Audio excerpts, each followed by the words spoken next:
امام عمر دا چی کردن؟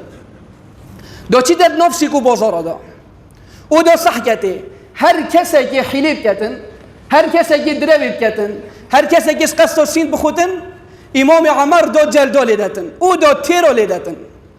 هم خودی کن اگر افرو که امام عمر ناظمه دا بیتن او اوان معرض دهو که راجور دا بیده خاری و بیده اوان سیکو بازار دی چند جلدال خلقی کیدد.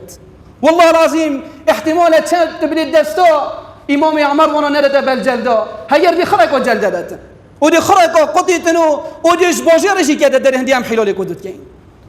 او هنه یا خلط او یا حرام مدل پی کدو بنینه دو چه بیشیتن؟ دو بیشن لا یبیع فی سوقنا الا من تفقه فی الدین. والله از ناهلم اکد ویسی که دا معامله بکتن الا یه دیندار بید و شارزا بید دین خود تعالی داشت نیکا دیلم معامله بکتن. تاجرید مه گله کش وانا گر رز و حرمت نویج آنا کن سر خوب رب العالمین ناچمینن پارا او یک سر دا بری به جهت باش نیکا خود دینی دا شارزا کن. نخیر امام عمر دوانا جلده دتن اگر دید با کویت حلق و بچک جید کن و جی قبیل ند کرد. سبب هوا باراج اسمانا ناهی نخواد، سبب هوا ظالمین ما مسلط بوی، سبب هوا فقیر و هزار یتماین برسی لو ادو تقوى خود تعالی بکن سین دب رب العالمین مال الدنیا هر همیت بیتن دو رکعت سنت ناینیتن ابد کتب لازو بز کی